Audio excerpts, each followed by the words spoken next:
Team sheet, I hated it. Performance, I loved. Ending, never want to see again. You think that you've seen it all really with this Luton team, and like where they can't get it wrong anymore. They get it wronger. Yesterday, we weren't a million miles behind the playoffs. It was still reachable, it was still doable, and there's Wembley to look forward to. And then it just come crashing down to earth. It just feels like the hope that kills you, really. The spectacular way in which it came to nothing. That's a season killer. Who do you blame now? Do you blame Wilshere, like his style of football that he's trying to play? Is it too advanced for the players he's got? Is it the recruitment? Is it, who are you blaming here? Because what I saw was just really, really poor game management. I suppose you've got to start with the person who keeps picking the same person who keeps making the mistakes, right? And it is the same person. Those mistakes weren't what killed our playoff hope. That's been dying as a death by 1,000 cuts all season. It's Cheltenham Festival this week. If I back all the wrong horses, I'm going to be skint next time I see you. But we seem to back all the wrong horses. I don't know about you guys, but I'm just looking at next season now. Shake up that team and some of the players got to go.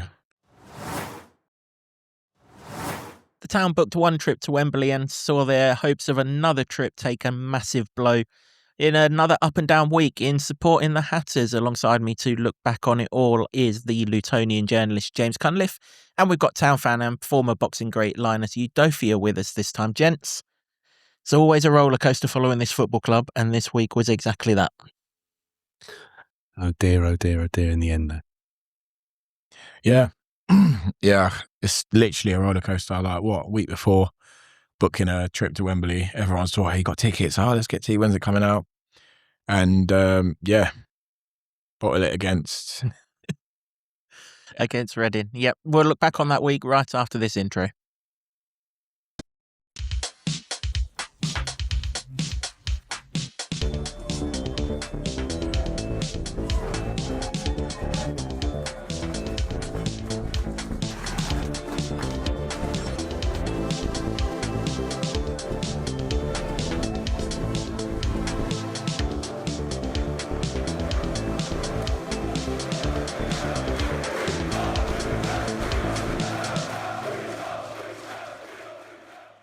Hello everyone, welcome along to another episode of the Luton Town Supporters Trust podcast, the award-winning, longest-running Luton Town podcast. This season the show is in association with Solid, providing opportunities, provisions and assistance so our academy can fulfil their potential. As I said before we played the intro, we're looking back on a week that was of, booking a trip to Wembley with a win in the Vertu Trophy semi-final against Northampton, and then kind of coming back down to earth with a 3-2 defeat to Reading at Kenilworth Road on Saturday. And Jimbo is with me, and we've got town fan and former Luton boxer Linus Udofia as well. Linus, as you're the guest, first of all, welcome back. Great to have you on the podcast as always. How are you doing? Yeah, all good. Cannot complain. Thank you for having us back. I can't complain about me. Town I will. Yeah, I suspect there's a little bit of complaints to come about the town, and we'll get stuck into that shortly. But what do you make of it all? I mean, obviously, season's not been what we wanted. Yeah, I thought it'd be a bit of a not formality, but I thought it'd be pretty clean to just kind of. I feel like we had quality. I feel like we had the right people, and I thought we would come out of this league challenging for first, second, or even like solidly in the playoffs or in the playoff positions. But it's just been disappointing. It's been a bit of a roller coaster. That it has, yeah, absolutely. Jimbo, I've obviously done the instant reaction to both games, happy one and a not so happy one. Let's start with Saturday because Saturday's fresher in the memory, and then we'll finish with a positive and go on to Wednesday towards the end of the podcast. And I don't really know what to say. I really do not know what to say. I mean, team sheet, I hated it. Performance, I loved. Ending, never want to see again. Yeah, well, you say it's a roller coaster, but I'm pretty sure roller coasters have to go up so they can get down, don't they? And so far, it's just a lot of downs. You're right, that middle part was good, and I loved it too. And you thought, they've cracked it here. We might be onto something. Same old, really, in terms of when it really matters. And deja vu against that lot. To lose by the same scoreline and gift them all 3 goals again. You think that you've seen it all really with this Luton team, and like where they can't get it wrong anymore. They get it wronger. Is that a new word you've invented? Wronger. It's a new word now. Indeed.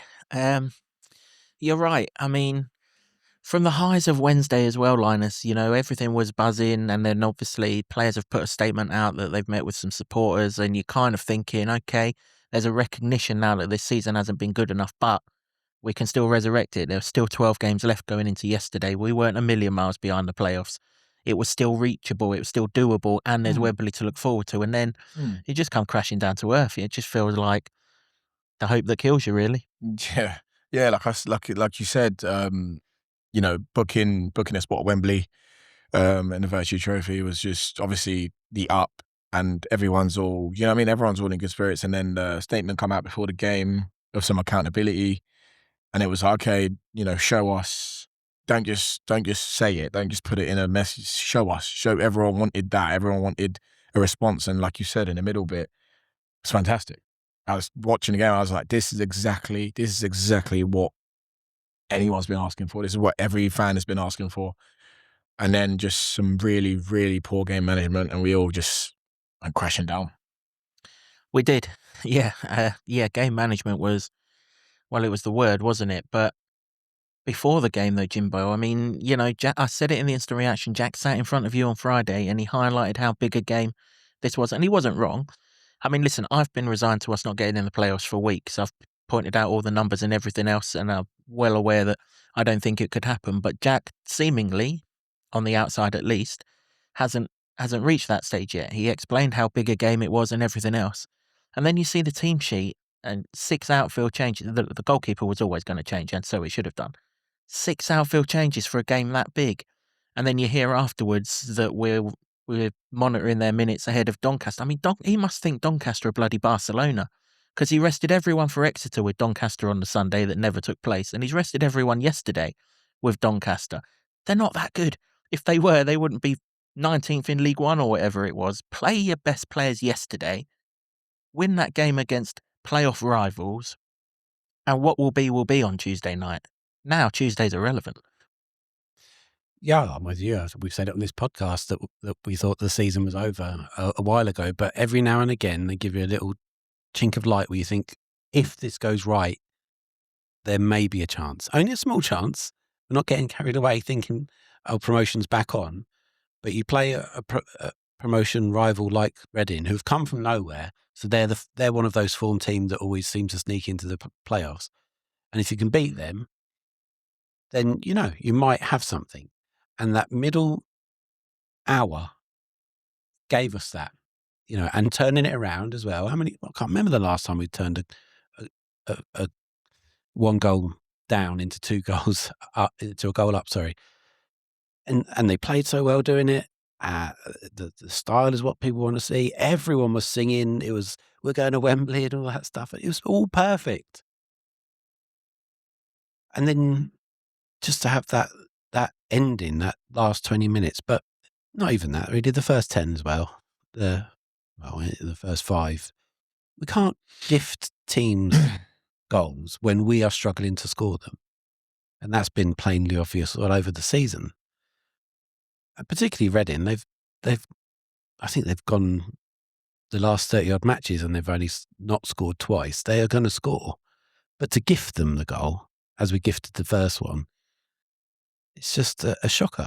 But then you recover from that and you think, okay, well, maybe we've learned some lessons here. We've recovered from that. We've got the goal. Great time to score a goal just before half time. Come out, started the second half well, which we don't do. Did on Wednesday, actually, but before that we hadn't done. And it still comes to nothing. And the spectacular way in which it came to nothing, that's a season killer. If it wasn't dead beforehand, then that is. There's no sense that anybody's thinking, other than probably in the camp, and I did ask Jack, what does this mean for your promotion push afterwards? His view is the league's still topsy-turvy. Everyone could beat anyone. You've seen how it goes. We could get in there. But it's not happened for us for so many weeks, maybe even months now, where we've just not been able to make that extra step into the top 6. I think everybody else but within the camp just thinks that's it. It's over. It's easy to see why. Yeah, well, we've lost more games than we've won now this season, which in itself is quite an issue in League One. I think someone said that we've only lost 2 games less than Port Vale, who were rock bottom. We've conceded the same amount of goals as Port Vale, who are rock bottom, albeit we've played a few games more than that. But yeah, I mean, we should caveat what Jimbo just said. He can't remember the last time we came from a goal down to score 2 goals in the league. His memory's bad, but even he can remember Wednesday night where we did exactly that. So yeah, I am talking league. League, yeah. The cup stuff is kind of extra, and we've been okay in most of the cup games, apart from a couple.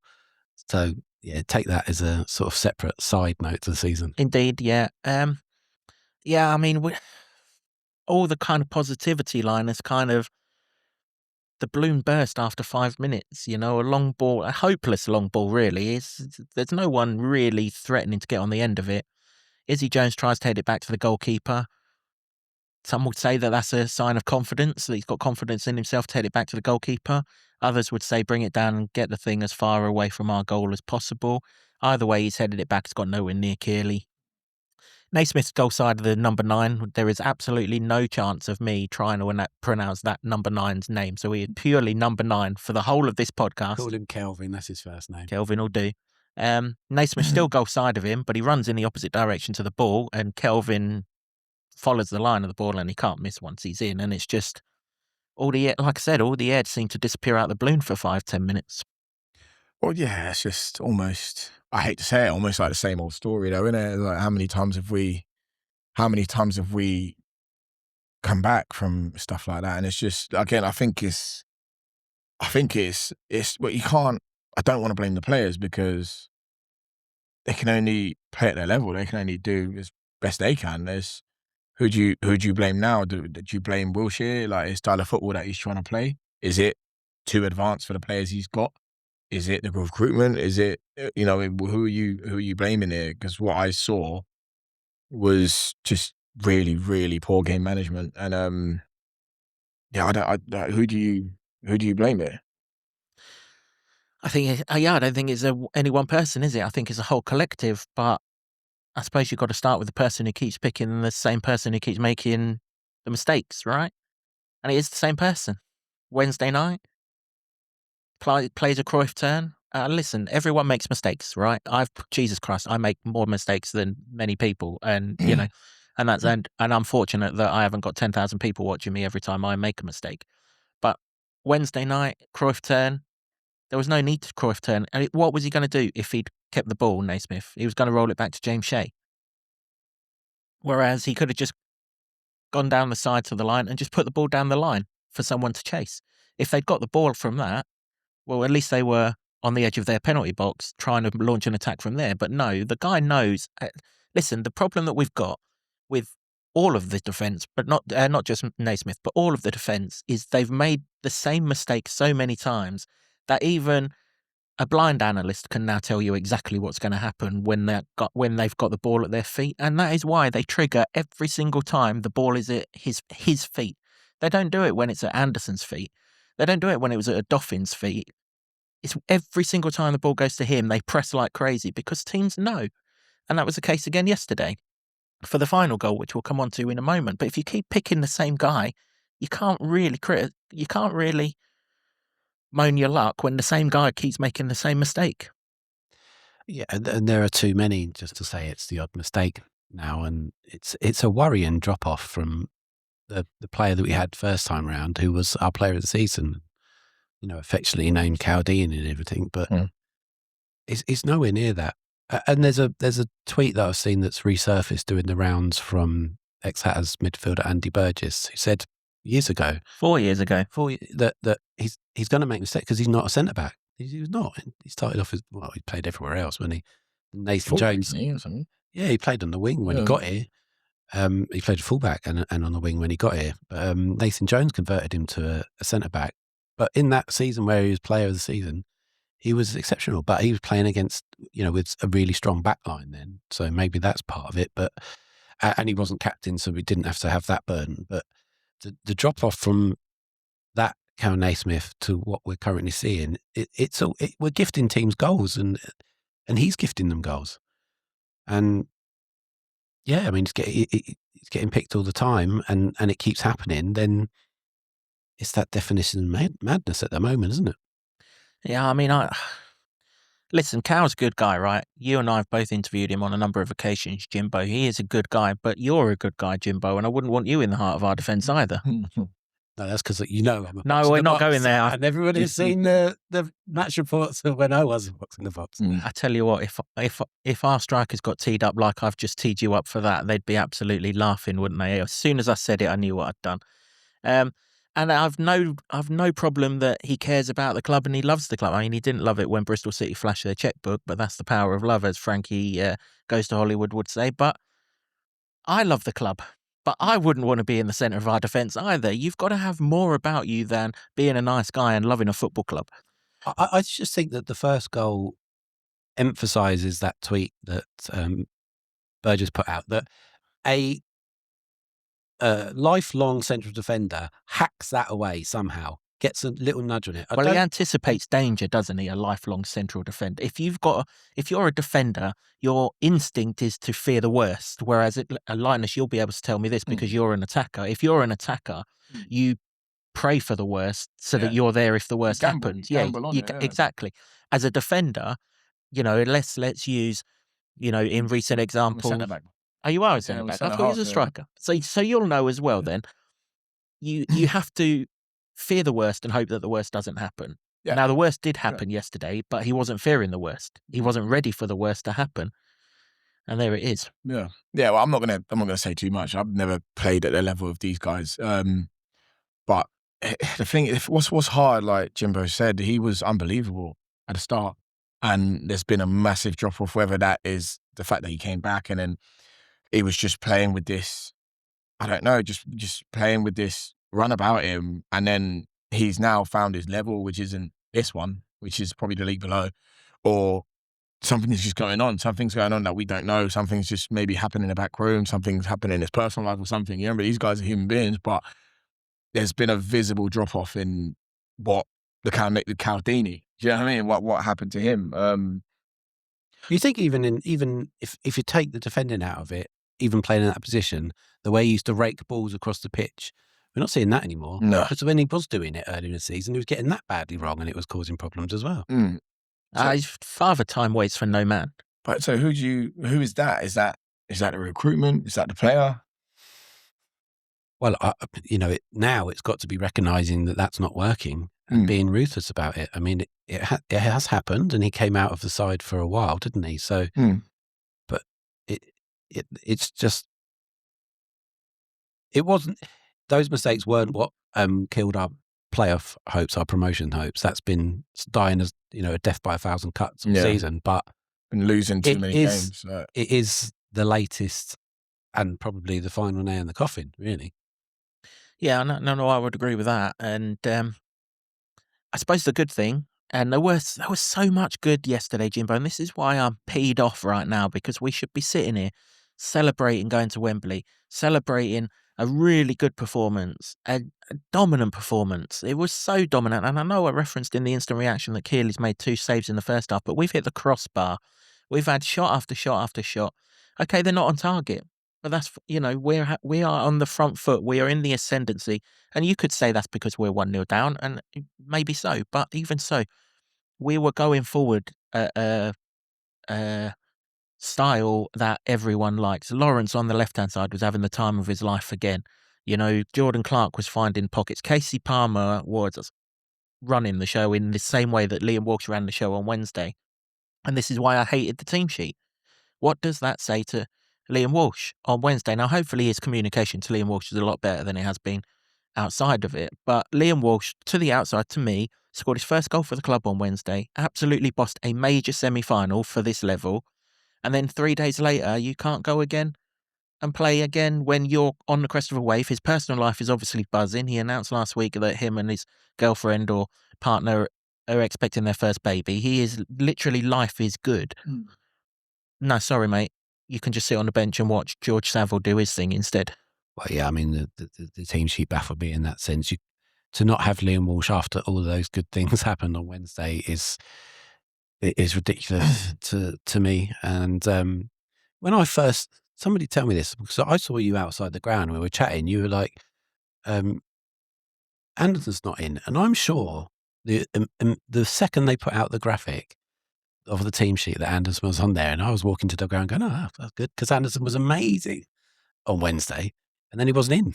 I think he got, I don't know why.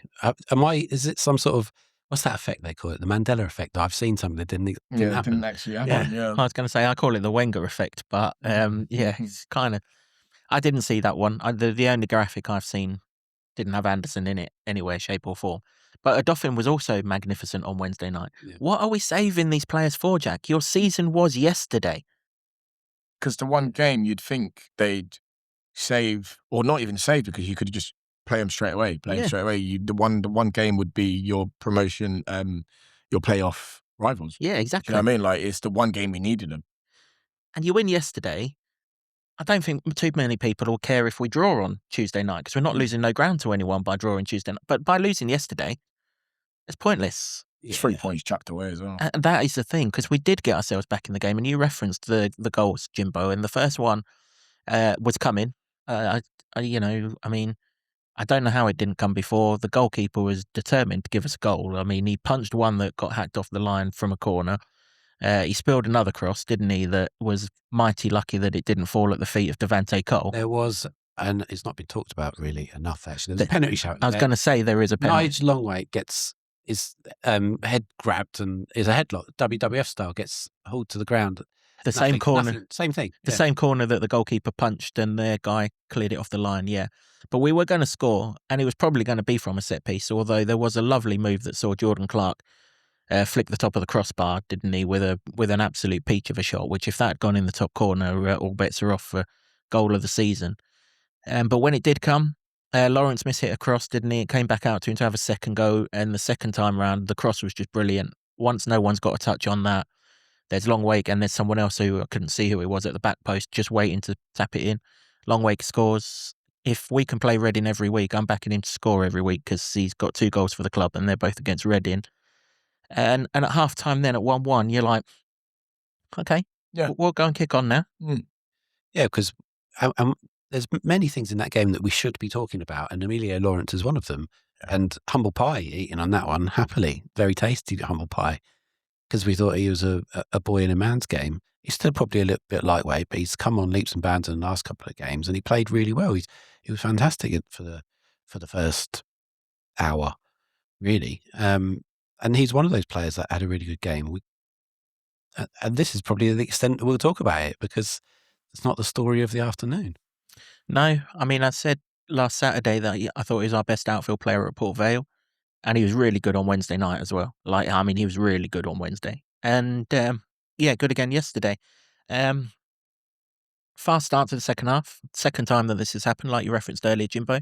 We did start the second half well the other night. We had to, didn't we? We were a goal down the other night, and well done to them for turning that round and get ourselves in front. I mean, corners were joy for us all afternoon, really. I don't think too many people had George Saville bullet header in the bottom corner from a Jordan Clark cross, but fair play to him. Even George Saville, and this is another thing, until at an hour's point, I was deliciously looking to come in here and have you talk about how George Saville had a really good game. It's probably his best game in a hat shirt. You've been critical of him. He scored the goal on top of that, and none of that matters. No, you're right. And positive though, isn't it? It's positive. Like, it's the only positive we can get, because we all know the ending was a bit of a heartbreak. It kills you. It kills you. I think we can all agree. We were all sitting there yesterday and we were like, wicked. This is it. Everyone's getting excited. Do you know what? We've got Wembley. We're playing like this. This is it. This is where the season turns around and we rocket through it. The next 11 games, we're just gonna rocket through. We're just gonna click. Everything feels like it clicked, and it just went wrong. So, but at the same time, I don't think it would kill us to, also Emilio Lawrence played unreal. Clicker was really good. Saville had a good game. It could be worth just taking that out of it, taking the win out of it, because I'm this close to jumping off a bridge, supporting this club. You know what I mean? Don't do that, Luke. Yeah, I won't. I won't. We like you. I won't. But it hurts. It's like it's the only like. I don't know about you guys, but I'm just looking at next season now. Yeah, me too. I'm just looking at next season now. I'm just like, whatever. I'll go Wembley, great. And I'm just looking at next season now. How are we going to rebuild? Is Jack still going to be here? I hope so. But shake up that team, and some of the players got to go. That's the thing, isn't it? All three of us and many out there listening will be thinking about that. And we've spoken about this before when we thought the season was over, that you've now got to use this end period now to try and look towards the next season, to try and keep the players that you want or can go forward with, get them to play a certain style that you want them, and get that bedded in the same way that John Steele did before we went and won the conference. But that's not how they're thinking. And I can't blame them on one aspect, because I've talked about how you have to be really optimistic as a footballer, because you have to think that the next time you play, the game will change in that. But we've had this for such a long time now, pretty much 2 years now, isn't it? That none of us sitting here and out there are thinking that way. And so they won't do that. Yeah, but I've said a few times, Jimbo, if you do that, you might stumble on a few wins that gets you where you think you can still get to anyway. You know, it's ultimately you're not getting no wins now. It's 5 games without a win. You know, and 3 of those have been against teams in the bottom. Yeah, 3 or 4. You know, you're not getting anywhere doing this, so you might as well change your attack now. And if you happen to stumble on 3 or 4 consecutive wins that gets you back in the playoff hunt, then happy days, and we'll ride it out. And if you don't, well, we're not getting there anyway. But what I really liked yesterday when we went 2-1 up, we didn't stop straight away. We kept on going. I didn't particularly like the goal for Wells' substitution, but it nearly paid dividends, because Palmer sends Wells down the line, doesn't he? Cuts inside, hits a shot that is goal bound for all money, flicks off the defender's shoulder, hits the crossbar, and you're like, that's the second time we've hit the crossbar. Please don't let that come back to haunt us. And of course, we now know that it did do. But a few weeks ago, Wells wasn't doing things like that. And it's amazing what confidence can do. And this is why I hated the team sheet again. We've been crying out for the last 15 months for a striker to score some goals. We finally got a striker who scored 3 goals in 4 games. And you can sit on the subs bench and watch someone who hasn't scored a goal for the football club as well. Now, I have nothing wrong with Devante Cole whatsoever. But it's the messaging that it's sending out. Go and win the game with Wells and then bring Devante Cole on, not the other way round. This is the problem with the outcome, isn't it? Because actually Cole had a really effective game. I mean, he didn't get anywhere close to scoring again, but he held the ball up and was a constant menace for those the big centre-backs who, when the ball got lumped up to Wells, apart from that incident, Wells was nowhere near. And this is why I hated the sub. You're 2-1 up. Now, later on, Jack tells everyone that the plan is to boot the football forward and play in their half. Who are they belting it forward to? Wells ain't won a header all season. You've just took off your target man. How they're going to be confused if your messaging from the sidelines is as confusing as that, aren't they? Yeah, I think so, because before that game's played, everybody would say Wells has to play, because he's in form as far as in form goes for Luton strikers this season. He's there, and then to move him out, but then again, this is the problem with it, because it almost proved a masterstroke. But then you take him off, and that was the beginning of the downfall once he come off, and then certainly once Palmer got took off, which you said was because of minutes. Palmer's quality. He is. He's so good. But this is one of the things that now is bugging people, and I fully understand it. This minutes thing it's not for me. It's data driven, and it's not recognising that Casey Palmer is absolutely running the show in this game. And even if he's slightly tiring and stuff, he's still good with the ball at his feet, and he can spray it around, and he can still have an influence. But the minute he come off, downhill. I'll tell you what it is, Jimbo. It's BS. That's what it is. He did not start any of the 3 games. Can we not swear on it? Yeah, we can do. But can we? he sticks a bleep. You already have. I've had the bleep machine out. Yeah. He sticks a bleep machine on, so it's BS. Yeah. He didn't start any of the 3 games before it. He didn't start against Plymouth. He came on in the second half. He didn't start against Port Vale. He came on in the second half. He didn't start against Northampton. He came on in the second half. If there were people on that pitch whose minutes needed to be managed, he ain't one of them. Now, he's peed him off. Now, I don't know why he's peed him off, but he's suddenly been benched for no reason since the Wigan game. Fully understand if he cheesed him off by tripping over the ball at Cardiff, but he has, and every time someone pees him off, they go on the naughty step for a little while, apart from one person, obviously. He did, can I just jump in there? Because he did say this in a press conference, actually, that when he came in and hit the ground running straight away, and me and you were waxing lyrical about him, over the top to some people out there who said, don't do that, but he was that good. And then he had a drop-off, but at the same time, the team had a drop-off. So he was talking about that. But you're right. Like, there's some players that can make mistake after mistake and get games, and other players that make one and they get sidelined. He went off in the 78th minute. I mean, if those 12 minutes stop him from getting injured for the rest of the season, then I'll hold my hands up, and fair enough, those 12 minutes are massively important. 12 minutes. But also the trouble is now that I would want them to go all out to try and get Casey Palmer to stay at that football club. But is he going to want to stay in League Three? Yeah. League One, you know what I'm talking about. The third division. tier, That his signing was with the expectation that he would help us do the extra step and get up. Now I would want him to stay. I'd want him to think that he's having a good time at it. But is that realistic? No. And then a really important part of this team post January may go then. Yeah, I mean, if you thought Casey Palmer was knackered, if you saw him walking around the pitch at the end, let me tell you, there was no knackered in Casey Palmer. He was fuming, and quite rightly so. And I'm not sure that Naismith was the person to go over and sort of sort out the anger that he was showing. He stomped around that pitch like a guy who was absolutely fuming. I mean, if there was a water bottle on that side, it would have been somewhere down the KFC down on Dunstable Road. It was, and quite rightly so, because he's absolutely bossed the game. I mean, you said that the game changed at that point. They were starting to come back into it, Reading. So I'll correct myself. They were, but they hadn't threatened in any goal scoring way. But they were starting to assert some more control. So I understand that on that regard. But the minute he came off, it was then the Alamo. Yeah, the game changed when, and people have said that it's nothing to do with the last two goals. Maybe not directly, but indirectly, it's when that Walsh-Saville partnership was restored, because those two do not go forward.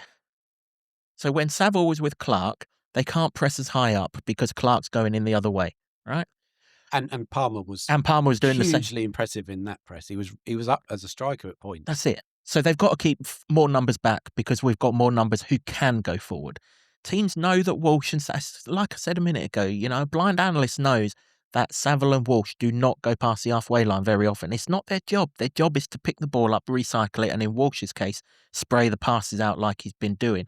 But as soon as you know no one's going that way, you're going that way. And then once Palmer went off, like you said, that's it for everyone going that way. So they moved 25 yards up the pitch. They put pressure on our defence, and that is what leads to goals 2 and 3. Because they're not putting us under. We didn't pass it out from the back in the 81st and the 84th minute and never again yesterday. We passed it out from the back right from the very start of the game. But why they didn't F up right at the start of the game is because they weren't being pressed. Because we had that threat in behind them that they had to stay back, and they could only press with our mate Kelvin.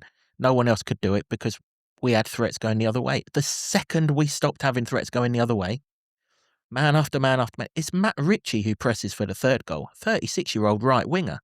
He is not that far forward if we've got threats going the other way. Now, there's people on the comments of the instant reaction there's quite a few of them saying that Saville and Walsh partnership that you've highlighted wasn't the issue. What say you to that? Yeah, I just said it. Not were they the reason why Joe Johnson gave the ball away and Cal Naismith's first touch was of a brick wall? No, but the reason why those two things happened was because they were under pressure. If no one was pressuring Joe Johnson, he brings it down on his chest and he plays one of the passes that we've seen him play, whether it's to Walsh, whether it's to whoever it is. But the reason why that didn't happen is because he's under pressure. Now, why is he under pressure? Because they know the two central midfielders are not going forward, so they can get further forward in that direction. So yeah, Walsh and Saville didn't lead to the goals being scored, but them being there led to them being far enough forward to cause the pressures that we did. Because Joe Johnson's perfectly good receiving the ball from Kearley. Okay, It wasn't the best pass Keely's ever made. It was on his chest. But he's a good enough footballer to chest it down and play it into the midfielders or into Palmer if he was still on the pitch. But how many times did Johnson play it to Palmer yesterday? But he doesn't. That pass isn't on. What does he try to do? He tries to pass it to Liam Walsh, and that pass is telegraphed, and then they're in. He's not playing that pass if Walsh and Saville aren't on the pitch together. Yeah, I mean, the substitutes didn't help in any way, shape, or form. Not at all. But in complete reverse to the way the substitutes were fantastic on Wednesday, they killed our momentum yesterday against Reading, and but you can still see out that game and get something from it without. We know why we lost that game. Some horrendous mistakes. Yeah. Of course. Now people will say, just get rid of it. But as I said 10 minutes ago, our target man's just gone and sat on a bench. Who are we getting rid of it to? Wells? Well, he's coming back anyway. And in fact, he did get rid of it 5 minutes before the equaliser. They won the header from Wells, who doesn't really challenge for headers. He just tries to block the defender off. And we gave a free kick away on the edge of our box. I think it was Walsh. It must have been Walsh, because I think had it have been Clark, they'd have been baying for blood because he was already on a yellow card after that lunge in the first half, wasn't he? Second half. O'Connor should have been sent off 3 times over as well. Well, if you're talking about that. But again, we not had the story, is it? No, well, we had another shocking referee, didn't we? I mean, in amongst the shocking referees. You know, Keely's damned if he does, damned if he doesn't. He belts it long, it's coming back anyway.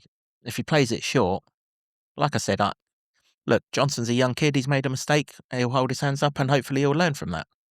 He doesn't make many mistakes, and we've got to move on from that. I think the third goal is the worst goal of them. You know, to be fair to Reading, and lots of Reading fans seem to have wound them up as well. You're right. The cross for the goal is unbelievable outside of your left foot. That's above League One level, no doubt about that. To the back stick again, which is... How many times have I highlighted? It's kryptonite for us. How many times have I highlighted that? It's ridiculous how many times we concede goals at the back post. It's not by chance. Teams must know that we can't defend our back post. They load...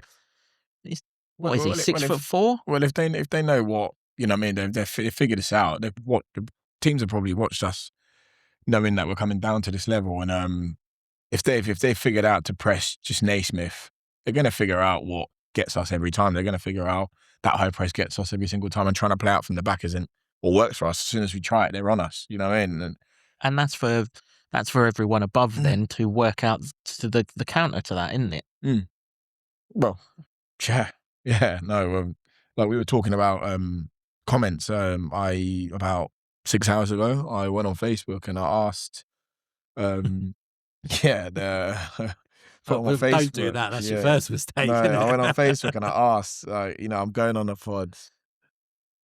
Is there any grievances you want aired out? Here we go. Just done some research. Yeah. Just before you name, because I know that there's one person that's involved in it, so let's cover the third goal first, because that's all right. Because we can play out from the back, right? They train playing. No, we can't. That's a problem. That's a problem. We can't. But they train every single day of the week to play out from the back, right? But I bet every single day of the week, Naismith's first touch ain't the touch of a brick wall. I mean, that sprung off his foot like me on a trampoline. It's just, and from there onwards, as long as they get the pass right, it's a goal, isn't it? And now go with the comments. Yeah. I'm just imagining you springing off a trampoline. Well, I'm not, am I? Made me quite happy, that thought. Can we see that? It's not. It might make you happy. It don't make the trampoline happy, let me tell you. Trampoline's like screaming, get off, get off. So I asked our good friends on Facebook if they wanted anything asked, anything said on the pod, and a few people made some really good points. I've only highlighted 4 because there were like 30, but 4 of like what I thought were worth talking about. One of them actually mentioned you. Don't worry, it's nice. It's not rude. Makes a change. Yeah, so the first person, Paul Pingree, can we do that? Can we put... Yeah. We've just done it. We've just done it anyway. So, listen, mate, you're a former boxer. If you want to do it, you crack on. I'm not telling you. I know you definitely ain't. He's punched me before. It hurt. No. And he wasn't properly punching me either. No. I went to the gym and he just like tapped me. And I think, long time ago. He's lying. He's lying. Right, so Paul Pingree says, I think we need some perspective it was stupidity that cost us against Reading. Most of the game we were on top, I agree. There's signs that we're turning the corner, and there's clear evidence of where management and players need to improve. The plan should be to construct a winning team to smash League One next season, bring in some hungry youngsters, reevaluate on those loans, to get ahead. Just watching Port Vale versus Sunderland makes you realise how difficult the league is. We've been advocating that for a couple of weeks now. Doing that. Yep. Dave Bostock says, when will someone be held accountable for the appalling recruitment that's now consistently happening at this club? It offers no hope for the future when there's no sign of any change in the type of player we're signing, how decisions have arrived around who we're selling. Recent specifics would include how is Cole an upgrade to Nordas? What was the thinking behind sending Ali out on loan? I agree with this one. Why was a young centre-back in Masoko sold when we still give minutes to centre-backs who continue to make mistakes and not the future at this club? Well, we've gone over lots of those points as well, Dave. So, really interesting ones, but we've talked at length at some of those, haven't we? Listen, if we're going to go forward as a football club, Dave, you're absolutely right. Recruitment has to be a whole lot better than it is. 100%. Whole lot better. I'll just take you back to January, right? Where is Sandow? Norwegian League started this weekend. He's going to be playing an under-21 game. The under-21. Now, when this comes out Monday, there's a 21s game and he's supposed to be playing in it. The under-21 game that 2 weeks ago he wasn't going to be playing. David Vandenberg yesterday, and I know he's been injured. David Vandenberg yesterday, absolutely nowhere to be seen. Minutes again. That was the reason for that. I'm going to hit you if you say minutes one more time. Hey, you can defend me on that one. I'll get you. Casey Palmer no longer starting. Minutes. Casey Palmer no longer starting. Emilio Lawrence now looking good, but has had to have the best part of a month off from when he first arrived. Who was the other January signing? Can't even think where we're at now. Lawrence, Palmer, Vandenberg, Sandow, Cole. Yeah, and Cole's literally just come back in for the first time in a long time. January recruitment, bearing in mind that we were told that it was going to be to assist our promotion chances, to better our promotion chances. No, that needs, whatever happens between now and May, the summer transfer window has to be a whole lot better than these recent ones. Well, it's been 2 years of terrible. I mean, bar the last game last season, the January signings were quite good, and then we absolutely, choked on the last day at West Brom, didn't we? So there's a case to say that some of them were, good enough then, and clearly most of them now gone off on loan or to other clubs, and they're doing the business, aren't they? But just on the Sandow thing, that you're right. He did previously say he wouldn't need an under-21 game, but then he got injured, so that's why I think he's now getting a 21s game. But it goes back to the point that you were saying in January that we needed players League One ready that would hit the ground running, and we've done a Nordas again, haven't we? Who's not fit. I said it at the time. I remember saying it to you at the time, Jimbo. The 2 deadline day signings, Sandow, we were never going to see him in February. Never, because we didn't see Nordas in February. We were never going to see Vandenberg for 90 minutes. The geezer ain't played 90 minutes in a football match since May. And now seemingly can't get in the squad at all. Yeah. Got some more, Linus? Yeah, just two more. Peter Bayswater. Also, Kev touched on this previously with Cardiff being successful this year through preparing, having been relegated 3 months before the end of the season. Do we think the recruitment team are being proactive in identifying targets ready for pre-season to play Jack's system, or will it be the same old story, playing 5 games in August before making some underwhelming signings on deadline day? Well, I bloody well hope so, because it needs a massive reset, doesn't it, really, now, where we are? 100%. I mean, it needs clearing out. I mean, far be it from me to sound like Roy Keane, but is that not their job? What do you guys think of Clicker so far this season? Well, at the beginning of the season, he was the only one sort of doing anything. Then he got injured, didn't he? And then he came back. He did have a dodgy period, but he was in thick of it again, and has been for a number of games since. So he's trying his damnedest, trying his hardest to almost like one of the only ones there. Yeah, to be a talisman for this team.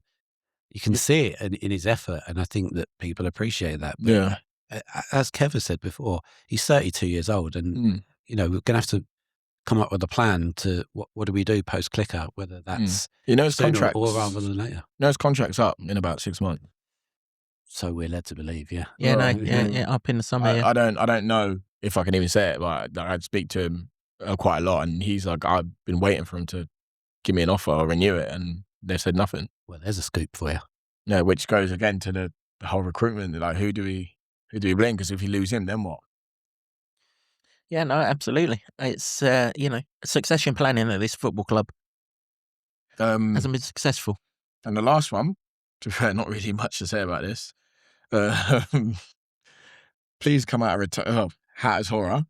Please come out of retirement and lay a few on Naismith, ensuring he never puts on a Luton shirt ever again. Cheers. Do you need an agent? I won't come out of retirement. Fair enough. I will give him a shake though. Yeah. Well, I mean, that's a funny feeling. Josh Keeley wanted to give him a shake yesterday when they were eyeballs at each other after that third goal. Yeah, I mean, look, there's an awful lot of anti-Naismith about, and it's impossible to justify the opposite, isn't it? I mean, Jimbo, here's a damning statistic for you.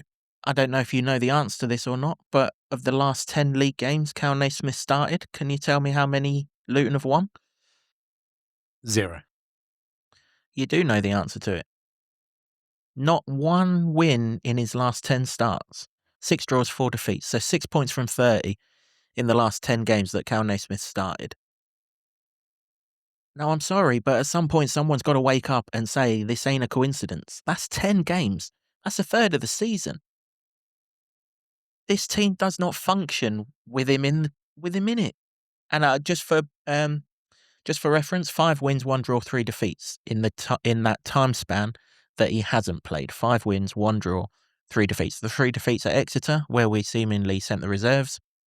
Cardiff, where we were going to lose anyway. And Huddersfield, where we lost to them with 10 men. But no wins in his last 10 starts. And just to add to that, no wins in Savills' last 7 starts. This is the guy who was supposedly picked against Burton because he knows how to win football matches. Hasn't won any of his last 7 starts. Yeah, and the sort of goals that he's directly sort of responsible for are racking up. I wanted to look at that stat today. I decided I'd rather go and walk around a woods with my kids. So sorry, but internet, do your magic. And how many points would we have won but for goals that he's been directly responsible for? That now currently is a problem this week, but I can think of 1 or 2 that's been a problem over a couple of seasons. Well, 2 stand out to me yesterday. So we'll call it that 3 points yesterday. If we're saying that he was at fault for the first one as well, we'd have won 2-1, but for them 2 goals. And the Leyton Orient goal, he knows he was at fault for that. He held his hands up as he walked around the pitch after when he got substituted. So that's 5 points. Put those 5 points on.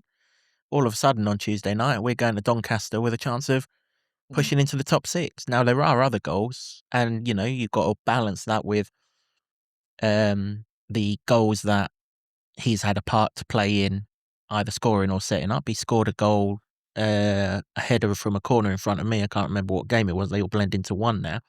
But he has scored a goal this season. So there is a little bit of balance of that. But I would imagine that if you're putting it as a net overall, we're minus figures. Yeah, it's not to pick on him. It's just to look at those stats and those facts that are apparent and say that's something that's not working. And you've got to change things that aren't working. Otherwise, you're doomed to repeat the same mistakes. And we have. But it says to me we can't go forward in that direction. That 10 league starts and no wins. No. It's a horrible, horrible statistic. Now, like I said earlier on in the podcast, I have no problem with Cal as a person, right? I've interviewed him loads of times, so you won't find many nicer blokes. A really genuine top guy. But there's no room for sentiment. Exactly. Nice guys don't get me 3 points on a Saturday. In fact, you want a team full of horrible bastards, don't you, really? And it's particularly in this division. We're top of the fair play league. And but you get a player come in, like, say, Hakim Udofia on Wednesday. Just a really solid, domineering performance that says he knows this league and he knows what it's about and knows how we can achieve results in this game. Well, I mean, we did this after the Port Vale game, didn't we? I saw him for 10 minutes and I came in here and I waxed lyrical about him in 10 minutes. I saw more from him in 10 minutes than I've seen from the others in 33 games.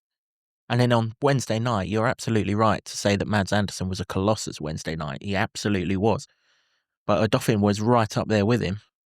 Absolutely was, yeah. It was an incredibly impressive performance from him and Mads. I have to give that to him. He headed everything away, and he was. We've highlighted this with Mads. If you do what Northampton did to Mads, he will be outstanding. You get a team that runs at him, and then that's maybe where he comes a cropper. But most of this division are that, and so it was such a shame that he wasn't in that team, because he was playing with a pain in his foot apparently during that game on Plymouth. I'm not surprised, because the amount of times he had to jump in the air to head it and land on that foot, he probably really did damage it. But such a shame that he wasn't available. He was playing with a pain in his foot, and his team's been playing with a pain in the arse for most of it, hasn't it? For me, and I said it after the Port Vale game, and I'll say it again, for me, if this football club, if it's going forward, needs to get an armband and wrap it round Udofia's arm and tell him he's our centre-back and let's go forward, because he's got every League One attribute to me. I didn't enjoy that nonsense about I've got to find out what is his best position. I'll tell you his best position in this team, Jack. Centre-back, because we ain't got a decent one. So put him in at centre-back. Make him captain. 27 years old. He's in the peak of his career. I don't know why he got rested yesterday. I mean, he's barely played a game this season. If he needs resting, we are in trouble. And how he's not part of this leadership team, this leadership group, which we hear an awful lot about, this leadership group, and we now know who the names are because they put the statement out in the programme yesterday. So we've got Cal Naismith, Nakhi Wells, Jordan Clark, James Shea, George Saville, and Ali Al-Hamadi. I mean, Ali Al-Hamadi is part of a leadership group. I've seen Lord Luton more times than I've seen this fella. Yeah, he's in our leadership group at 23, and he's not even our player. I mean, and yet Udofia, who looks to me like Tom Lockyer of capability leadership-wise, nowhere to be seen. That says everything that's wrong with our football club to me. We're back in the Cheltenham Festival this week. If I back all the wrong horses, I'm going to be skint next time I see you. But we seem to back all the wrong horses. Yeah, we do consistently. Yeah, it's a shame. It's a shame. But like we said earlier, I think we got to lead the season. We're 9 points away from a playoff spot. We got to look at resetting and seeing who's going to stay, who's going to go, and actually try and build for next season. Because this season, look, our away record's been horrendous. Our home record's not been the greatest, but we're 11th, I think. We're 11th, and we've just got to accept this is where we're going to be. This is what's going to happen this season. We can't buy or sell anyone until summer anyway. And yeah, let's just figure out what we got, because what we're doing isn't working. Like you said, those stats are. I didn't actually want to know that. Now I do. There's a lot of players I don't like now, but yeah, I didn't actually want to know some of those stats. But that's clearly got to change. Something's wrong, and we're doing the wrong things. I don't mind resting players for minutes, like he says, but that's just the wrong time. You don't do it before the playoff rival. You don't. Something's wrong. Something's gone wrong somewhere. Yeah, I agree. I mean, just to balance that out, if we rested all these players on Tuesday night, having won yesterday, I'd have had no problem with it. I wouldn't have had a problem. Look, I'm fully aware that these players can't play. We're in the middle of a run of 7 games in 17 days. I'm fully aware that not everyone can play every minute. But there are more important games than others. And yesterday was more important than Tuesday night. Well, maybe it's not now. If you still believe that there's hope, then Tuesday's become the mustest of must-wins, hasn't it? But for me, it's that ship's sailed so far into the distance that, well, you can't even see it no more. You can't. It's football, isn't it? You can't just be like, oh, we are down and out. I'm just trying to be a little bit realistic. But, you look at we are 9 points away, which seems far, and also it's 3 wins. It's 3 wins, a couple of losses up the top. It's a championship. You never know what could happen. I'm not saying let's just lose hope, but being realistic probably gets you hurt a little bit less. Yeah, exactly. It's the hope that kills you, isn't it? I mean, listen, football's football. You know, you win 3 games on the trot, you move up the table a little bit. You lose 3 games on the trot, as we found out recently, or don't win 3 games on the trot, you fall down the table a little bit. But it's 3 wins now, and there's only 11 games left. So we've got a better team over 8 games than what they've got over 11 games, effectively, assuming that we win the 3 to catch them up. And it's just... And I've given you the numbers also. As you know, I don't like these stats either, but I try and justify opinions with statistics. And So at which point does our view here, and probably a lot of other people's view, that you need to reset now, when does that marry up with the inside the camp view? For me, if it isn't already, which, and I asked a question in that area yesterday after the game, and he was still saying that, you know, things can change. But for me, that becomes real if the away form continues in the same downward trajectory against Doncaster, because they've lost 3 in a row, probably more. You should be beating those. And if you can't, Jack's already said to me weeks ago, they cannot get promoted unless the away form improves. You start picking up wins.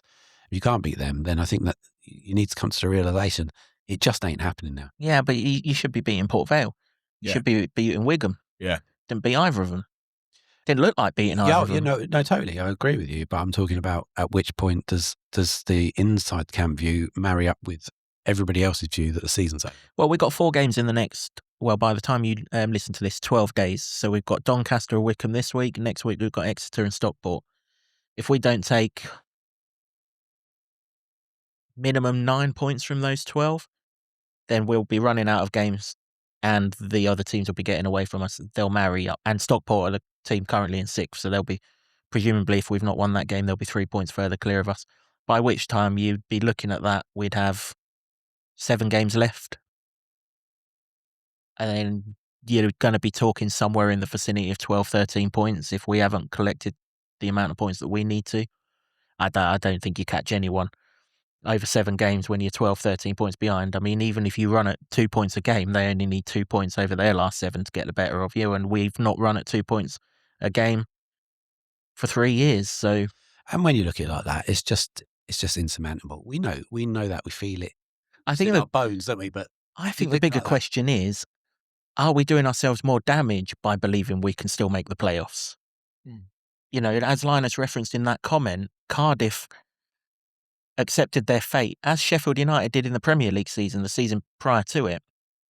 They accepted their fate. Look, we're not going to get out of this mess, but we're going to make sure that we rectify this mess on day 1 of next season. Now, we didn't have that luxury last season because, to be fair, when everyone thought hope was gone, we gave ourselves hope and we choked on the final day.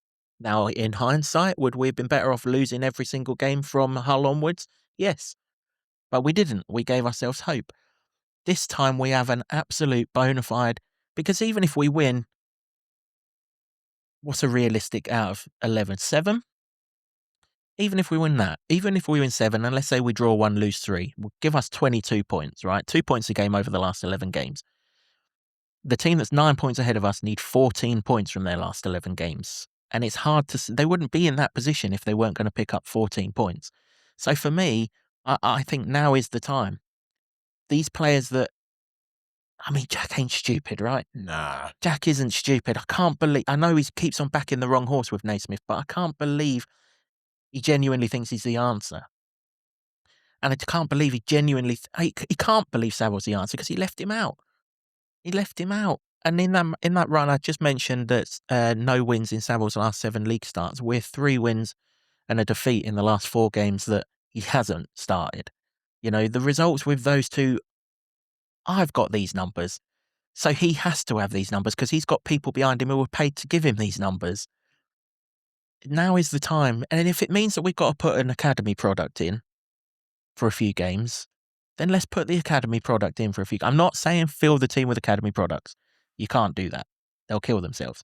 But every single time I load up the academy Twitter feed, David Gavel's scored again. Every single time.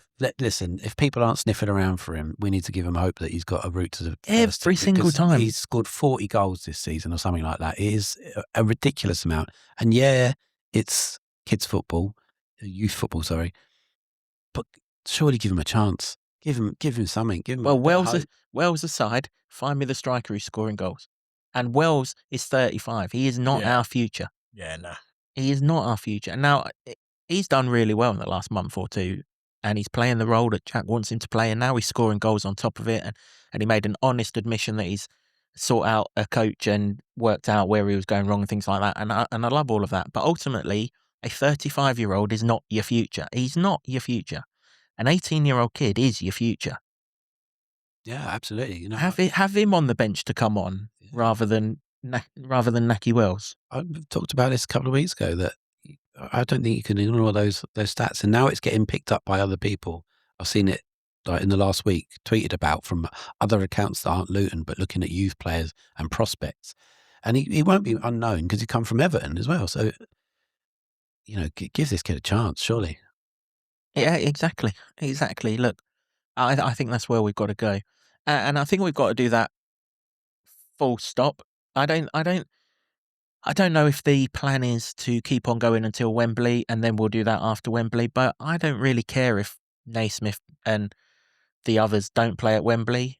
You've had your chance to prove yourselves, and you failed. And let's be honest, Saville tried his hardest to get us out of the competition against Plymouth with that ridiculous back pass, and Naismith nearly cost us the semi-final with that anyway. And we've also been knocked out of this competition in a game that Saville started as well. Well, look, there's go forward with the players. Go to Wembley with the players who can win us the league next season, not win us the Vertu Trophy. Yeah. There's precedent for this as well. Sonny Bradley, club captain. He didn't play in the playoff final, did he? He went and lifted up the trophy, and fair play to him. You know, we love Sonny Bradley. But they recognised that he wasn't the player that they could go forward with at that stage. No, as it happens, he would be now. But he'd be great now. He'd be great. He'd be great now. I'd even take Matt Pearson's back. I mean, we've talked. We'll run into him when we do the preview, won't we? But yeah, I mean, look at Sonny Bradley, just gone top of the league yesterday with a win at Cardiff. That's the same Cardiff that we mustered a whole 3 shots and 1 shot on target, which was a penalty against. He's at Lincoln now. He's at Lincoln, Sonny fair. Bradley, yeah. Fair. Yeah. Should have scored against us away from home at the crossbar, yeah. But let's come on to Wednesday, because I want to end this podcast on a positive, because there was so much to like yesterday. Before we do, though, you've got some more comments, haven't you? Yeah, I just thought, people like this. So some of a couple of the comments on the instant reaction you do. Remember when Kev does those instant reactions, if you put the comments on the YouTube page, that's probably where we'll look the most, and we'll read a couple of them out that reflect what you guys are thinking out there. Especially when these games come thick and fast and we have not got a huge amount of preparation time. Yeah. So Nick Evans 7594 said, "Not going anywhere until Jack learns the futility of changing 6 or 7 players every game. No one has ever won anything doing that. He needs to stop being pedantic, admit he is wrong, find his best 11 and stick with them. Never had all this squad rotation under Pleat or Jones, just a consistent side."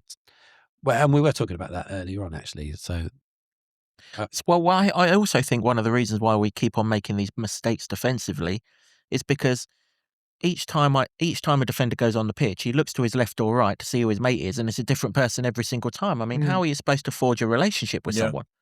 Well, exactly. Especially like what shouldn't change all the time is the back line. Yeah. West just like if there's obviously, rotations and all that and minutes like you love so much. I don't. What you wouldn't change, I can understand if the midfield changes here and there. I can understand if the wingers change here and there up front. But what shouldn't change, that back line shouldn't really be rotating it all the time. And it's just it's annoying. I mean, spoken as a centre back there.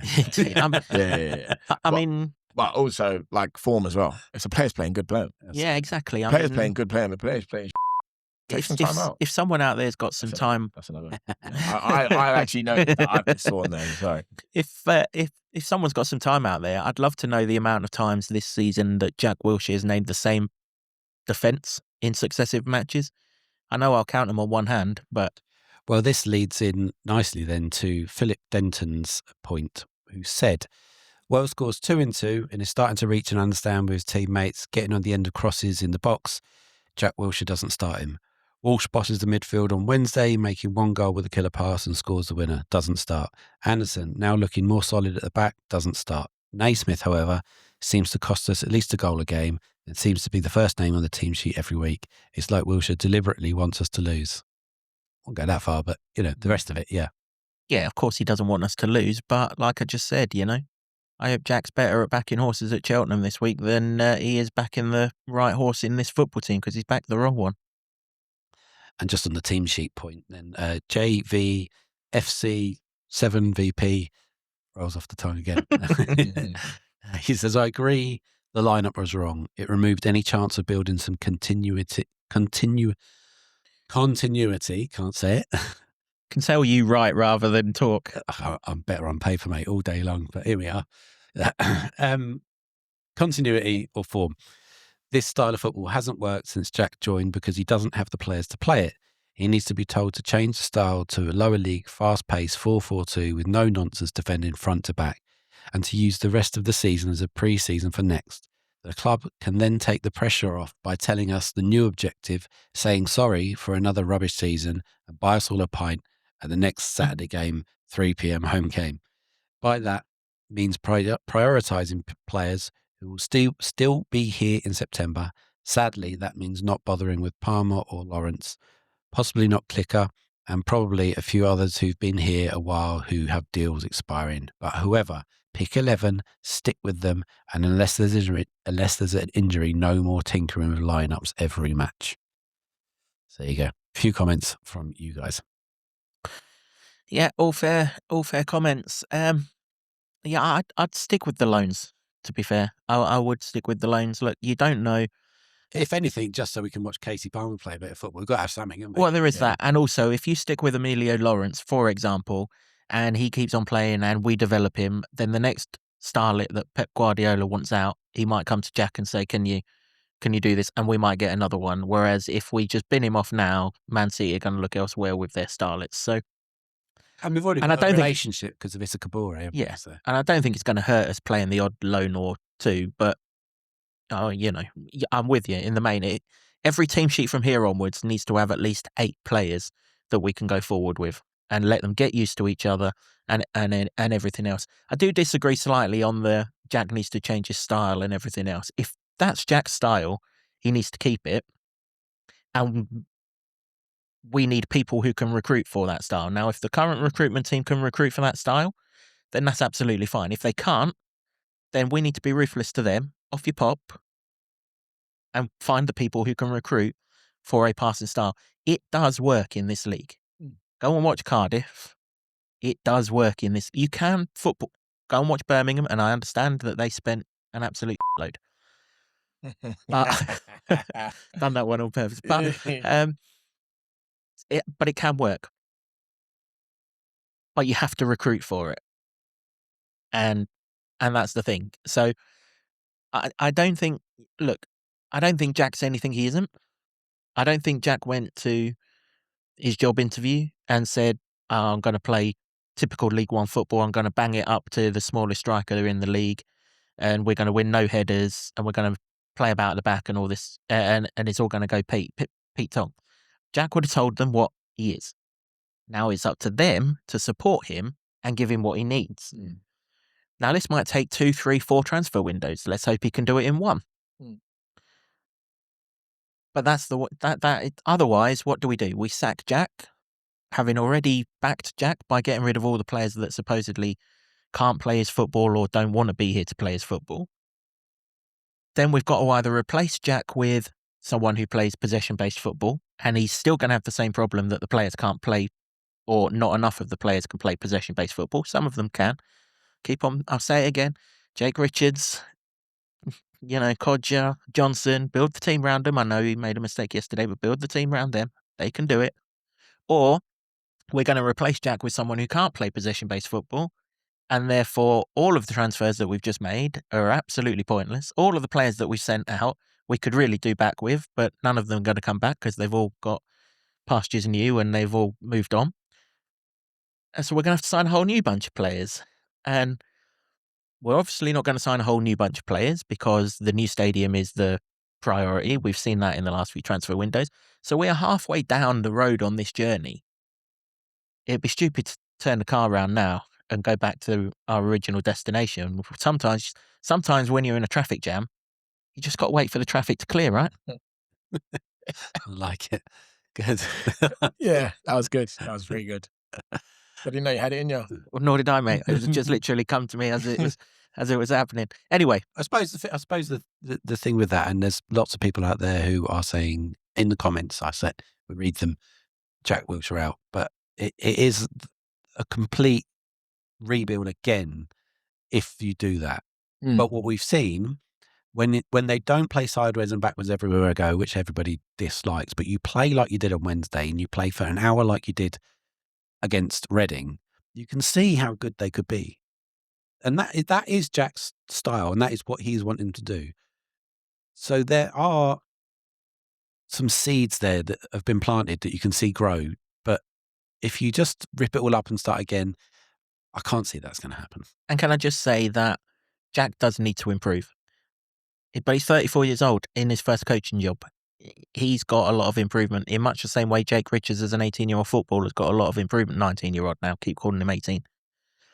But he has got to improve. This in-game management has cost us points far too many times in recent times. You go back to Wigan, how long did it take for Codger to come on? We waited for him to go 1-0 down. How long did it take for Morris to come on when the sending off happened to Huddersfield yesterday? That's 7 points off the top of your head. We're right in the playoffs again. So he has to improve, but getting rid isn't necessarily the answer. But he will lead us out at Wembley next month. And his substitutions, as you said earlier on in the podcast, were a huge reason for that. Bringing Shader Morris on really, really changed that game. And there were others that came on and changed the game as well. But weren't it just good to have the Kenny rocking on Wednesday night? It's been a while. Yeah, And this might not be the best trophy in the world. And we might have been knocked out of it, in and out of it more times than the Okie Kokie. But we're going to Wembley, right? He's full of them. But we're going to Wembley, right? And I've supported this club for 37 years. This will only be the 7th time that I've seen Luton at Wembley. It does not happen every 5 minutes. We're not Man City. Let's not get blasé about it.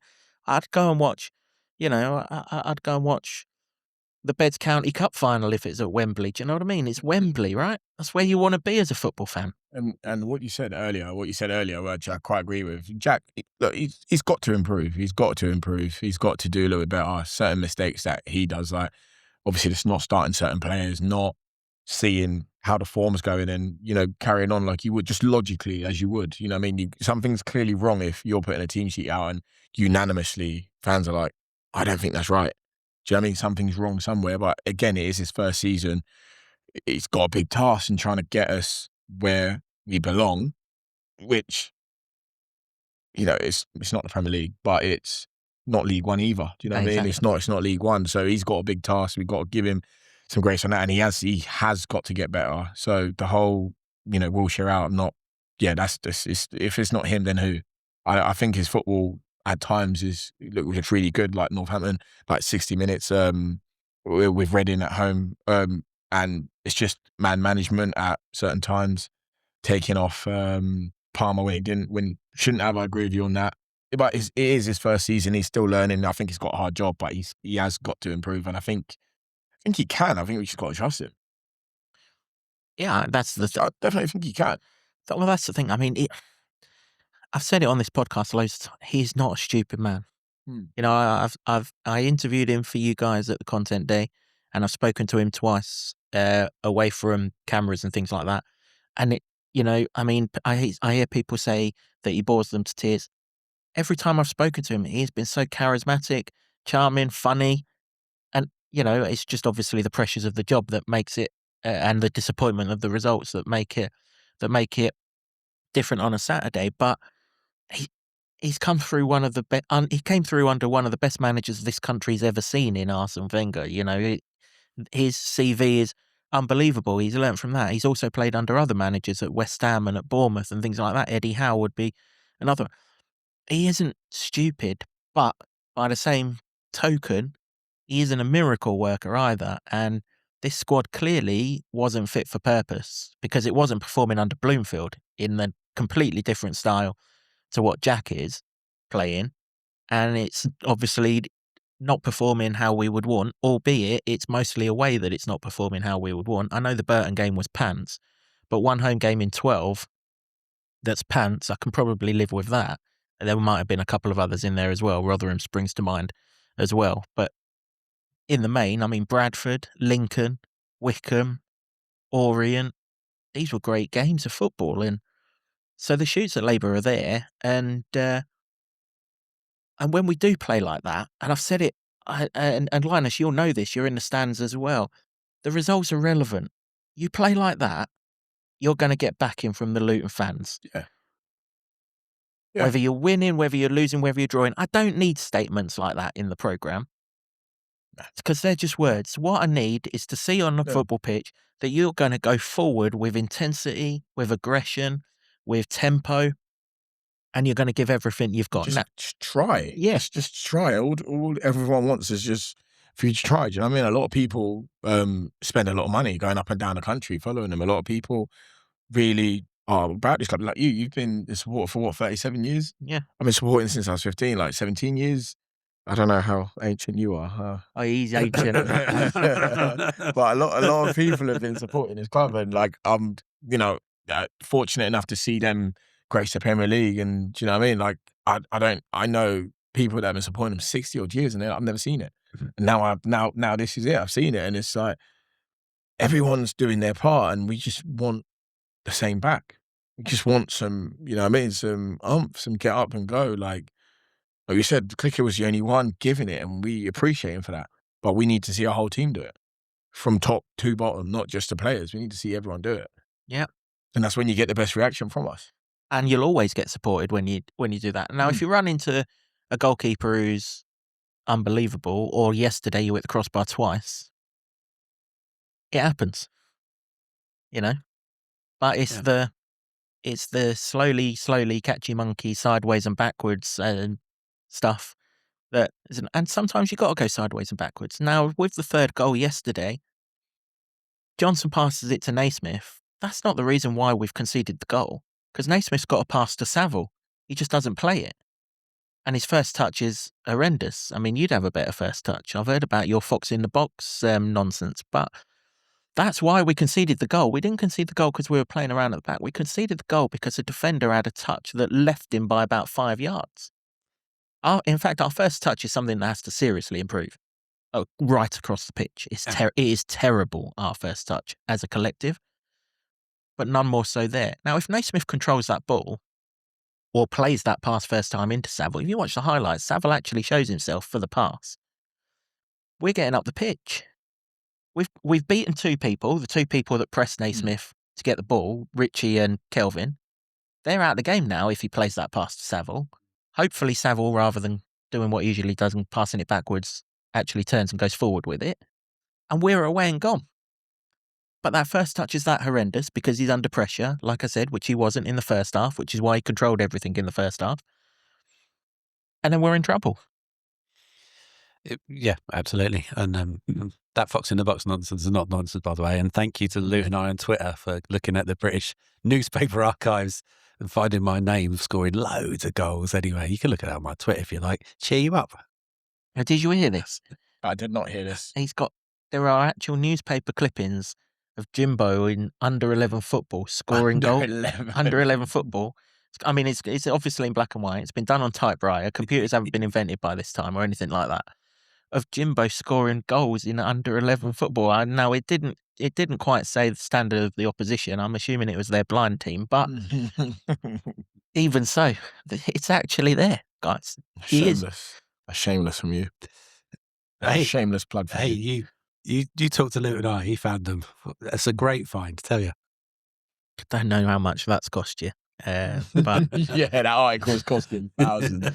But I'm still not convinced he didn't write the article as well. But that it's there in black and white. Check Luton Eye's Twitter feed out, and you will see it. As I said to Luton I did write them, but with my feet, and the stories wrote themselves, mate.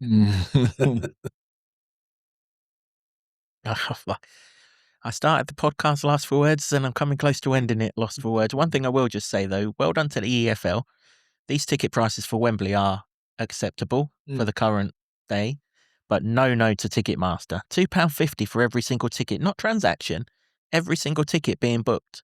I mean, that's just cobblers. For them to press a button and send me my ticket, do me a favour. £2.50. I'm not a cheapskate by any stretch of the imagination, Jibbo, but I'm going with my family, right? I'm going with my family, so the girls are going to come, you know, not for the whole transaction. No, per ticket. Every single ticket. Yeah, got £2.50 on top of it. And that's scandalous. And then the transaction, they're putting another £1.25 on for the transaction. Can I swear yet? Yeah, go for it. It's just, do you know what I mean, though? I mean, just put the £2.50 onto the ticket, and so, yeah, we're going to take the family. I've mentioned on this podcast loads that I can't get the girls a ticket around us because it's all sold out and we sit in season ticket areas. So, of course, we're going to go to Wembley. Came to a trophy game earlier on in the season. They've wanted to come, but it's not worked out well with school nights, things like that.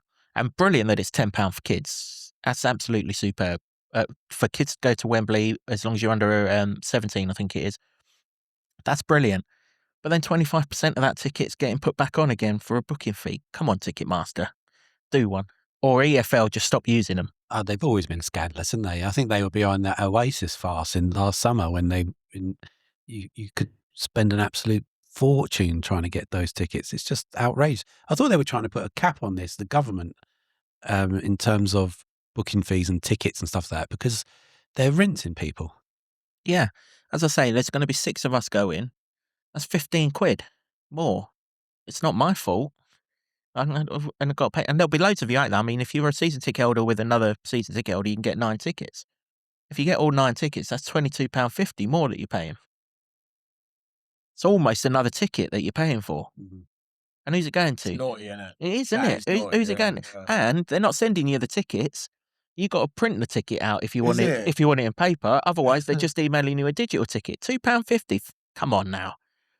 Like I said, I'm not a cheapskate, but I know when I'm getting mugged off. Yeah. Yeah, you are. It's outrageous. Let's talk about the football there. Let's do. Well, we're pretty much done with regards to the football, aren't we? But, yeah, something to look forward to in a season that hasn't delivered much to look forward to. Yeah, I've said this before. There is people out there who are absolutely determined to be miserable, and you can be aggrieved by the league season. The fact we've been saying on this podcast that the season is over. It's not good enough, and it's not what we were told, not what we expected. But there's some people like team paper over the cracks and all that stuff. And yeah, it will, but bloody hell, I'm going to suspend my disbelief and paper over those bloody cracks and try and have a good time at Wembley, because we've had it rough for a couple of years now. So I'd urge you to do the same. Yeah, I mean, if you go and follow this team up and down the country once, 46 times, or however many in between, it ain't been great this season. This is your reward. It's a scant reward. We'd much rather be going there the following month in the playoff final, but we're not. We're going there in the Vertu Trophy final. But we can still have a decent day out. We can still enjoy it. We can still take extra people because the late season ticket holders have 4 per season ticket. So you can take your family to this game, whereas you can't take your family necessarily to Kenilworth Road. You can have a day out with your mates in the big smoke, and you can enjoy it. And that's what it's all about. I can tell you as well, that if you weren't around for the last one, everybody had a great time. It was a terrible, terrible situation that season. Yeah, completely different because it was outside forces imposing almost death on our club. But that day at Wembley was absolutely fantastic. I, in fact, stumbled across the YouTube video of that day, and I'm sucker for sporting nostalgia anyway, but it got me right in the feels because I just had such a wonderful, wonderful time on that day. And I want it again, and I'm going to go there in the hope that it will happen again. Yeah. That's what you got to do. If you think it papers over the cracks and it's not good enough, blah blah blah, just don't go then. There's plenty of people and plenty of kids that will want to go. And I think the Vertu Trophy semi-final, when they kept the prices low, had loads of kids in there, and it showed because the atmosphere was a bit more positive, but the football helped as well. But I don't know. There's some people that just do seem determined to be miserable about this one thing. And any final, any chance of silverware is something you should hold on to. And if we win that, you can go on all the Watford sites and tell them that they've still not won a trophy and lord it over them for that. And they won't care because they think it's not important, but they still haven't won a trophy, have they? And you'll have that day forever. Yeah, absolutely. Just on the semi-final, A, how was that Walsh's first goal for the club? And B, nice. what a bloody goal it was as well. Worthy of winning any semi, wasn't it? Yeah. Well, don't call it a wordie in your match report, Worldy. You'll get people telling you it's not again. It was a good goal. It weren't like a top bid. Well, It was a good goal. when he hit it, I didn't realise there was a deflection on it. Some of the kennel offenders at the other end. Yeah. I walked around past the main stand as I usually do before I do the instant reaction, and he's told me it's deflected. So he's already peed on my chips. But you know, but how is it his first goal? You'd think he'd just scored 4 or 5 goals, wouldn't you? That's a remarkable stat. I'm full of remarkable stats today, mate. Full of something. Indeed. Speaking of statistics, no correct scores from no correct scores from you guys. Let me finish. No correct scores from you guys out there for the Luton Reading game. There was lots of you that went 2-2. So those of you that missed out on 3 points probably screwing at Naismith a little bit more than others. But someone reminded this gentleman to my right that he said 3-2, and he's even got that to fall back on, which I haven't got. Mind you, 1-1 was never in the ball game, was it? I'm sorry that we've buried the lead here and that this is the most significant outcome of this weekend, but I did get the score right. I was reverse psychology for the winning it, but apparently I'm an oracle. Not my words. Somebody in the comments said I'm now an oracle, so I'll take that. I assume they meant teletext rather than an oracle, but you know, ask your dad, kids. That is pretty much it for this episode of the podcast. But before we do go, Linus, the fight game is no more. What are you doing with yourself these days? Not too much. Just kind of family lifing it up. Just kind of relaxing and kind of living normal life. Just kind of enjoying myself. In the process of opening up a new business. Still in the gym. And I can't really say too much because none of it is a reality yet. In a couple of months, hopefully it will be. But right now, just, doing the other side now, just teaching boxing to the community and things like that. Nothing too crazy, just walking the dog. And just living normal civilian life. It's quite nice. There is a trend in the old fight game. People that have done what you've done, hung the gloves up, can't leave it behind them. They come back. Oh, no. My name's not Tyson Fury. I'm not. The game was good to me. The game gave me a life, gave me a name, gave me loads of money, bought me a house, give me everything I wanted, except for a world title, obviously. But I just, I don't, last time we was on this podcast, we never really, this wasn't the conversation, but this is the conversation now. And it's just, I don't know, the game took a lot away from me, and I just knew when I was done.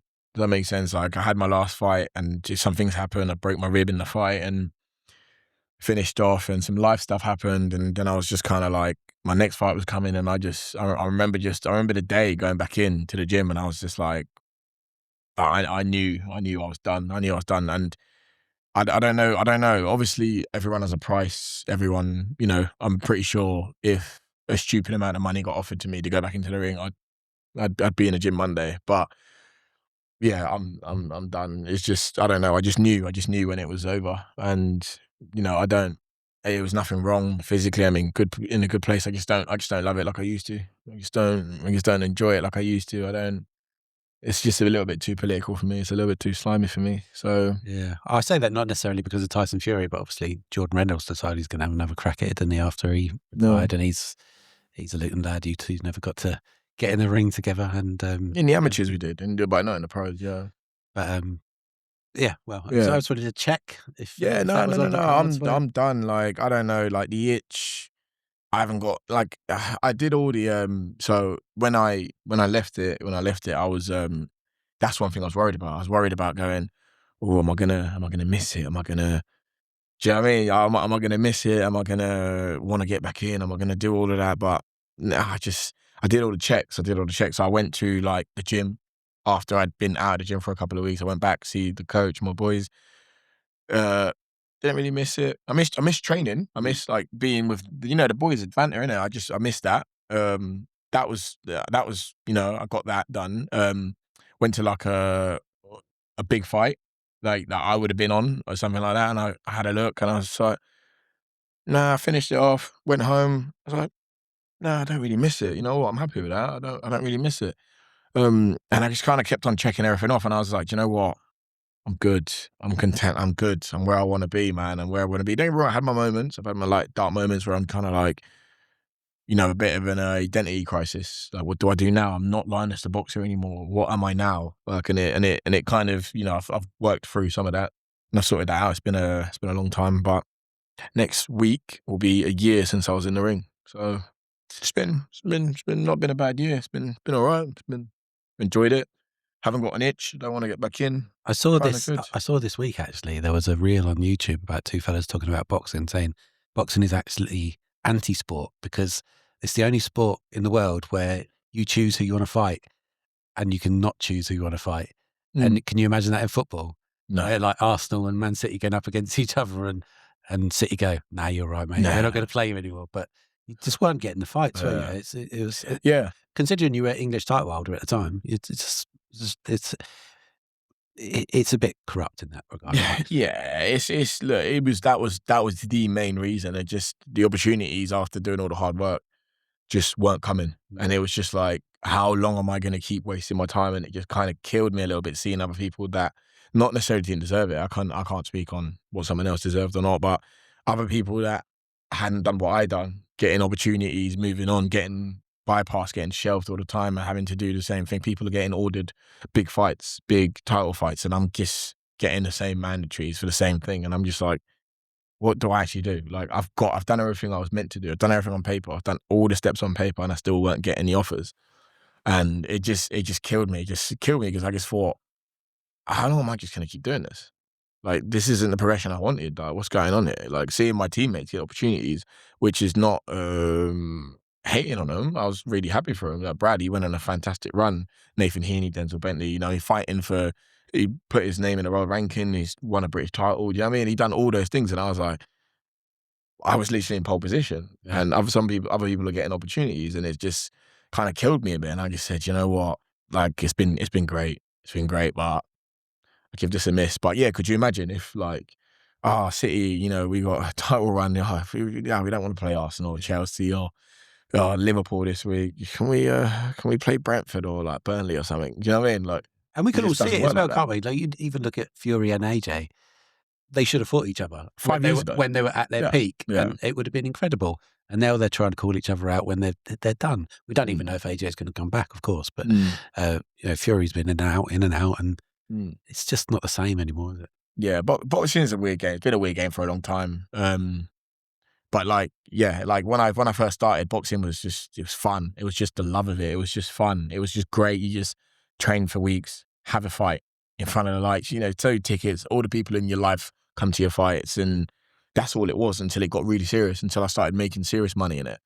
And then it was like, okay, now then it didn't get fun anymore. As soon as I started making good money and actually fighting for titles and fights were consequential. So like if you lost, that was a big hit.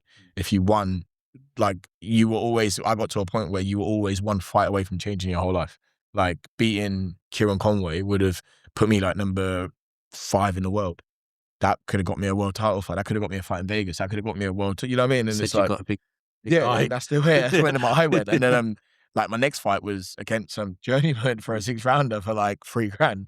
Do you know what I mean? And it's just, it's just how boxing goes. It's not a case of, we'll be all right, we'll just fight next week. You could end up getting shelved. You can end up getting put away. It's just boxing. I don't want to, I don't want to discourage you. That was just my experience. But also boxing's gave me a lot of great things. So I don't want to discourage any kids that are like, oh my God, I want to get into it for that. It's just some of the downside of boxing.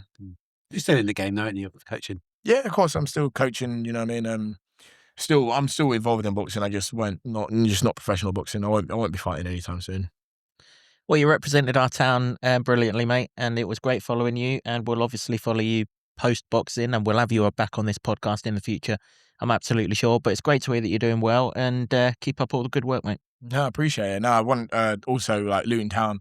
They've backed me since we were in League Two. Since I turned pro. They had me on the pitch so many times. Good mate of mine, Darren Jones, always kept me in and about. Stuart Hammond at the club as well. Just like there's so many names that always looked after me at Luton Town, and they did wonders for my profile for this town as well. Like but yeah, just a massive thank you to everyone around that always supported my career, and obviously you guys as well. You from ages ago, from that that club, that pub, or like our first one when we first ever met. We had a big old chat at the Brickies, and that's what I was talking about. You took me up Conroy's gym in and I hit you. You hit me only gently, and no, bloody hell, I wouldn't like to get hit again. Yeah, no, just football playing for me now. Just Sunday league with Ollie United. Big up the boys. But yeah, just Sunday league with Ollie United now. That's my dopamine hit. I don't need to hit people. I just hit them on the pitch. Fair enough. Absolutely. Good to have you with us, though, mate. Thanks for joining us for this episode. That is it for this podcast. Yeah, just before we go, we are in Marsh House, as we always tell you. We love the place. It is also, as many things, a grassroots music venue, and they've got some shows coming up. Friday Night Live, they're calling it. So every other Friday, I think it is. So if you check out, we'll post this in the show notes as well. But if you check out Marsh House, they've got the Blues Movement on the 20th of March. Luton Irish favourites, Missing the Ferry, on the 3rd of April. One Man Band Night on the 17th of April, and Easy Dread on the 1st of May. So check all those out. Good live music for you. Always happy to plug this place because they are brilliant. We are indeed, yeah. And 2 weeks tonight, if you're listening to this on Monday, Monday the 23rd, the Trust and Solid are putting on an evening with our conference winners. Paul Benson, Jake Howes, Alex Lawless and Ronnie Henry will join myself in the Eric Morecambe suite, and we'll have a night of nostalgia, reminiscing that conference winning season. And given that 3 of the lads are part of the academy, we'll find out all about the future of the club that night as well. So if you want to join us, head to the Trust socials or the Trust website. All the details are on there. It's £10 for adults, £5 for concessions. It's open to everyone. You don't have to be a Trust member. And it'll be a good night because those 4 lads, they've got some brilliant stories to tell, and they're obviously a huge part in the club's history. That is it for this episode of the podcast. Thanks as always to the folks here at Marsh House, and to Sean Grant and the Wolfgang for our intro music. Until next time, as I say, which will be that preview of that Doncaster game from the 3 of us. Wembley again, ole ole.